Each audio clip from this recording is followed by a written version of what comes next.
CBS reporter Mola Lenghi is at the White House with the pushback from the president today. Mola?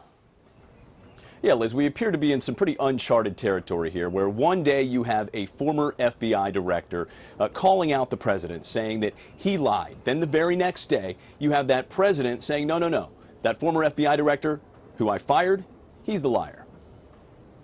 No collusion, no obstruction. He's a leaker. President Trump faced the media at a joint news conference with his Romanian counterpart, ready for questions about fired FBI Director James Comey. Frankly, James Comey confirmed a lot of what I said, and some of the things that he said just weren't true. Thursday, Comey revealed he gave notes about his conversations with the president to a friend to give to a reporter. Comey explained to lawmakers why he wrote the memos. I was honestly concerned that he might lie about the nature of our meeting, and so I thought it really important to document. Comey also testified he took the suggestion that he let go the investigation into former National Security Advisor Mike Flynn as an order from the president. You said you hoped the Flynn investigation he could I didn't say that.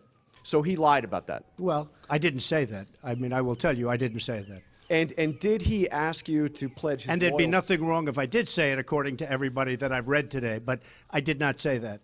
And did he ask for a pledge of loyalty from you? That's another thing he said. No, he did not. So he said those things under oath. Would you be willing to speak under oath to give your version of those events? 100%. I didn't say under oath. I hardly know the man. I'm not going to say, I want you to pledge allegiance. Who would do that? Who would ask a man to pledge allegiance under oath? I mean, think of it. I hardly know the man. So if Robert Mueller wanted to speak with you about that, I would be glad to tell him exactly what I just told you.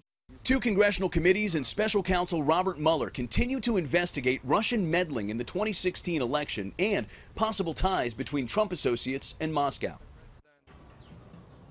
Well, the House Intelligence Committee is now calling on the White House to release any memos, any tapes that might exist of any conversations between the president and Mr. Comey. Liz? Yeah, Mola, President Trump was also asked if there are recordings of the conversations in the Oval Office itself. What was his response? Yeah, he was asked during that press conference where we heard him speaking earlier today. He said that we would know in a very short period of time, and he later followed that up by saying that reporters would be disappointed with what they hear. So the president has been and remains to be pretty ambiguous when it comes to whether or not these tapes exist, Liz. All right, Mola, thank you.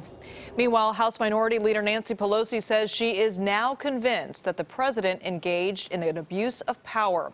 She is also questioning his fitness for office after his tweets today attacking James Comey. I'm very worried about his fitness, but that's something he and the people in the White House have to make a judgment about. And I don't know if there's the courage or the conviction in the White House to say to the president, you shouldn't be tweeting something like that. It's beneath the dignity of the office you serve. Meantime, CBS News political director John Dickerson says it's no surprise that President Trump and his lawyer are going after James Comey. As a political matter, they want to break down his credibility. They want to undermine both what he says and what he may say in the future. You know, on the one hand, when somebody tells you they did something that was breaking a rule, may not have been breaking a law, but breaking a rule, do they get points for being honest, or do they lose points because people think that's really not the way you're supposed to do it?